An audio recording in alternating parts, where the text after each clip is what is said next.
क्या हो जब आदमी को पता चले जिससे उसकी शादी हुई है वो लड़की नहीं बल्कि एक किन्नर है। दरअसल इस लड़की का नाम साबरी होता है, जिसको हरिंदर नाम का आदमी जबरन शादी करने को बोलता है क्योंकि वो पैसे लेकर दुल्हन बेचता है। यहाँ भोला नाम का आदमी अपने ताऊ के साथ दुल्हन लेने आता है। हरिंदर बहुत सुअर होता है, वो एक किन्नर को लड़की बताकर 1 लाख में बेचने की बात करता है। भोला को साबरी पसंद आ जाती है, इसलिए वो उसकी पहचान के कागज मांगता है। हरिंदर कागज देने के 20,000 और मांगता है, लेकिन भोला का ताऊ उसको मना करता है कि हमको कौन सा लड़की को सरकारी नौकरी कराना है, क्योंकि भोला ने सारी जमा पूंजी दुल्हन को खरीदने में लगा दी थी। अब उस किन्नर की भोला से शादी हो जाती है और वो उसको अपने गांव लाने लगता है। दरअसल इस गांव में लड़की होती ही नहीं है, इसलिए लड़कों को शादी करने के लिए दुल्हन खरीदना पड़ता है। अब भोला साबरी को गांव ले आता है। जो आदमी दुल्हन खरीद कर गाँव में लाता है उसकी गाँव में बहुत इज्जत बनती है। अब ये दोनों बहू को घर ले आते हैं। रात के टाइम भोला का ताऊ गाँव वालों को शादी की दावत देता है। दुल्हन की मुँह दिखाई पे साबरी सबको पसंद आती है। अब भोले का अंदर जाने का समय आ गया था। अब वो साबरी के पास आ जाता है, लेकिन अभी तक उसको साबरी की सच्चाई पता नहीं चली थी। वो उसको बताना चाहती थी, लेकिन भोला उसकी बात नहीं सुनता। भोला की शादी एक किन्नर से हो जाती है। जब पहली रात को भोला को पता चलता है तो वो अपने ताऊ को बताता है, तो उसका ताऊ किन्नर को मारने लगता है। भोला ताऊ को रोकता है कि शोर होने से गांव वाले इकट्ठा हो जाएंगे। वो लड़की बताती है कि हरिंद्र ने पैसों के लालच में मेरी शादी कराई है, लेकिन उसका ताऊ किन्नर की बात नहीं सुनता। अब भोला बहुत रोता है कि दुल्हन खरीदने के चक्कर में गए जमीन का टुकड़ा भी बिक गया और औरत भी नहीं मिली, उनकी सारी जमा पूंजी चली गई थी। अब उसका ताऊ उस हरिंदर को पकड़ने को बोलता है जिसने ये किन्नर इनको बेची थी, लेकिन सबरी बोलती है कि हरिंदर एक गुंडा है, तुमको अपने पैसे चाहिए तो पुलिस के पास जाओ। अब वे 2 थाने जा ही रहे थे कि गाँव का एक आदमी उनको बोलता है कि गाँव में लुगाई लाने से तुम्हारी इज्जत बन गई, नहीं तो गांव में औरत देखने को भी नहीं मिलती। अब उसका ताऊ बोलता है गांव में अगर किन्नर की बात खुल गई तो लोग हमारे ऊपर हंसेंगे, इसलिए उसका ताऊ वापस चलने को बोलता है। लेकिन भोला को अपने 1 लाख का फिक्र था जो लुट चुके थे। उसके ताऊ को लगता है कि वो किन्नर तो अब तक भाग भी गया होगा और तुझे कोई किन्नर का पति नहीं बोलेगा। जब वे घर आते हैं तो किन्नर वही होती है और उनके लिए खाना बना रही होती है और उसके ताऊ को गर्मा गर्म खाना देती है। सबरी बोलती है मेरा अब कोई नहीं है, मुझको यहाँ से मत निकालना।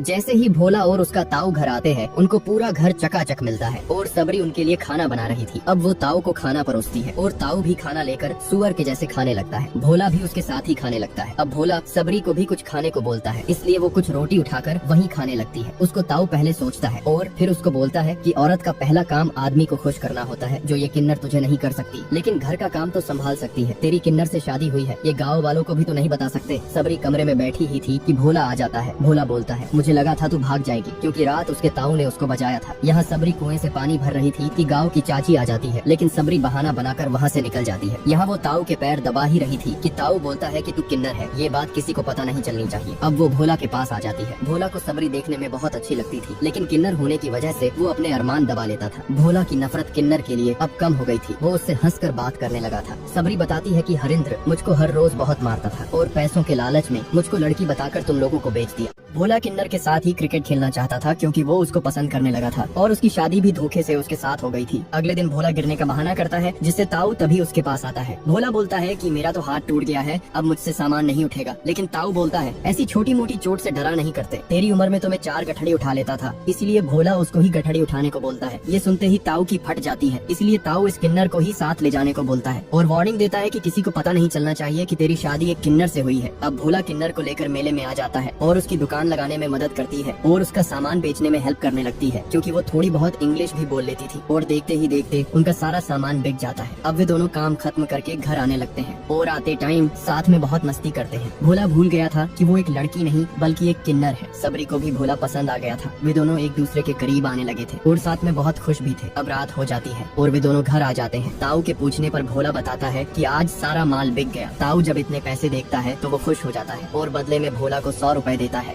अब जैसे ही वो किन्नर अपने कमरे में आती है जहाँ भोला उसका इंतजार कर रहा था, भोला उसको हाथ लगाकर देखता है कि वो कितनी गीली हो गई है। अब वो सोने के लिए अपना बिस्तर निकालने लगती है। भोला उसको बोलता है कि तू मेरे पास ही सो जाया कर, ताऊ को कुछ पता नहीं चलेगा। सबरी बोलती है मैं तुमको औरत का सुख नहीं दे सकती हूँ, लेकिन आज भोला के सर पर कामदेव प्रसन्न थे और वे दोनों करीब आ जाते हैं और वे दोनों पूरी रात क्रिकेट खेलते हैं। अगले दिन सबरी ताऊ के लिए लस्सी का गिलास लाती है। ताऊ उसका काम देखकर बहुत खुश होता है और सुअर की तरह पूरा गिलास घटक जाता है, लेकिन किन्नर होने की वजह से ताऊ उसको पसंद नहीं करता है। अब सबरी भोला के लिए भी लस्सी का गिलास लाती है जो खेत में काम कर रहा था। सबरी एक किन्नर थी, लेकिन वे दोनों एक दूसरे के साथ खुश रहने लगे थे। एक रात ताऊ गांव के लोगों के बीच बैठा था कि एक आदमी उसको बोलता है कि तेरे घर की बहू बच्चा क्यों नहीं देती है, लेकिन ताऊ कुछ बहाना बना देता है और घर आकर भोला को बोलता है कि गाँव वालों को बोलना कि तेरी बहू बांझ है। लेकिन इस बात पर भोला भड़क जाता है कि इस नाटक में और साथ नहीं दे सकता। एक दिन तो सबको पता चल ही जाएगा कि ये लड़की नहीं किन्नर है, लेकिन ताऊ को अपनी इज्जत प्यारी थी और बोलता है कि तू इसको अपनी बीवी तो नहीं समझने लगा, ये किन्नर है और किन्नर ही रहेगी। सबरी बहुत रोती है क्योंकि वो एक किन्नर है, जिस वजह से ताऊ उससे नफरत करता था। लेकिन सबरी का पति उसको पसंद करने लगा था। यहाँ भोला कमरे में आता है, वो थक कर सो जाता है। वो उठकर देखता है कि सबरी बैठी हुई थी। वो उसके पास आता है। सबरी बोलती है, हम तुमको बच्चे का सुख नहीं दे सकते। लेकिन भोला उससे प्यार करने लगा था। लेकिन ये बात ताऊ को पता नहीं चलनी चाहिए। सबरी उसको कहीं दूर भाग चलने को बोलती है, लेकिन भोला के अंदर इतनी हिम्मत नहीं होती है क्योंकि वो अपने ताऊ से बहुत डरता था। अब वे दोनों बात करते करते पास आने लगते हैं और भोला नारद मुनि का नाम लेकर शुरू हो जाता है। इधर ताऊ की प्यास के कारण आंख खुल जाती है और वो पानी पीने के लिए मटके से ग्लास भर ही रहा था कि उसको पच पच की आवाज आती है। वो कमरे के अंदर देखता है तो उसकी आंखें फट जाती हैं क्योंकि अंदर खेत जोता जा रहा था। अब सुबह हो जाती है। वे दोनों रात की बात सोचकर बहुत खुश होते हैं। ताऊ को पता चल गया था कि ये दोनों रात को खेत जोतने लगे हैं। अब भोला काम से बाहर चला जाता है। अब रात हो जाती है। सबरी ताऊ का कंधा दबा रही थी कि ताऊ उसका हाथ पकड़ लेता है, जिससे सबरी घबरा जाती है और नींद का बहाना करके वहाँ से चली जाती है। रात का सीन देखकर ताऊ के अंदर का इमरान हाशमी जग चुका था। किन्नर होते हुए भी सबरी भोला से प्यार करने लगी थी और वे दोनों खुश रहने लगे थे। रात के टाइम ताऊ ने जब देखा कि भोला बंजर जमीन पर ही हल चला रहा है तो उसके अंदर भी करंट सा दौड़ रहा था। सबरी जब कमरे में थी तो ताऊ अचानक से आ जाता है। सबरी उसे ऐसे देखकर डर जाती है, लेकिन आज ताऊ अमरीश पुरी बन गया था। वो भी आज बंजर जमीन पर खेत जोतना चाहता था। सबरी बचने की बहुत कोशिश करती है, लेकिन ताऊ आज देसी ठर्रा पीकर फुल जोश में था। जो वो चाहता था उसे करने में कामयाब हो जाता है। जब भोला कमरे में आता है तो सबरी की ऐसी हालत देखकर वो सब समझ जाता है कि उसके ताऊ ने आज उसकी बीवी के ऊपर हल चला दिया है। भोला अब गुस्से से लाल हो जाता है और इधर ताऊ अपना दूध निकालकर मजे से सो रहा था। भोला के सर पर आज खून सवार था। ताऊ बोलता है, वो तेरी बीवी नहीं बल्कि किन्नर है। लेकिन भोला उसको मार मार के सुअर बना देता है। लेकिन तभी गाँव के कुछ लोग आ जाते हैं और भोला को पकड़ लेते हैं। लेकिन ताऊ सच में बड़ा सुअर होता है। वो गाँव वालों के सामने अच्छा बनने के लिए बता देता है कि इसकी बीवी लड़की नहीं बल्कि एक किन्नर है और जब मैंने इसका विरोध किया तो ये मुझको मार रहा है। वो झूठ बोलता है कि मैंने अपना खेत बेचकर इसका ब्याह कराया, लेकिन मुझे क्या पता था कि ये लड़की की जगह एक छक्का घर में ले आया, क्योंकि ताऊ ने अब सबको बता दिया था कि भोला की बीवी कोई लड़की नहीं बल्कि एक किन्नर है। ताऊ बताता है, इस आदमी ने मुझको अंधेरे में रखा और एक किन्नर को लुगाई बनाकर घर ले आया। मुझे क्या पता था, ऊपर से तो लड़की ही लगती थी, लेकिन रात को खेत तो यही जोत रहा था। ये बात सुनकर भोला को बहुत गुस्सा आता है क्योंकि वो अब सबरी से प्यार करता था और ताऊ की ऐसी बातें उसको तीर जैसी लग रही थी। ताऊ आगे बोलता है, ये किन्नर के प्यार में बावला हो गया है। जब मैंने रात को देखा कि ये किन्नर के साथ हल चला रहा है और मैंने इसको मना किया तो ये मुझको भी पीटने लगा। अब गाँव के लोग भी उसको ही गलत समझ रहे थे। ताऊ आगे बोलता है, उस किन्नर को यही पकड़ के लाओ और खुद चेक कर लो वो ऊपर से लड़की और अंदर से क्या है। अब गांव की चाची भी भोला को ताना मारती है, छोरी ना मिली तो किन्नर को भी नहीं छोड़ा। अब गांव के लोग बोलने लगते हैं कि ये गंदा काम हमारे गांव में नहीं चलेगा। गांव से निकलने को बोलने लगते हैं। ताऊ कहता है, अभी पंचायत बुलाओ और इस दरिंदे को गाँव से बाहर निकालो। पूरा गाँव एक तरफ हो जाता है। भोला अकेला पड़ जाता है। जब सबरी उसकी ऐसी हालत देखती है तो वो भी टूट जाती है। अब अगले दिन गाँव में पंचायत लगाई जाती है। यहाँ गाँव के लोग उसका मजाक बनाते हैं कि अगर इतनी ही भूख लगी थी तो हमको बता देता, 300 रुपए में छोरी दिलवा देते।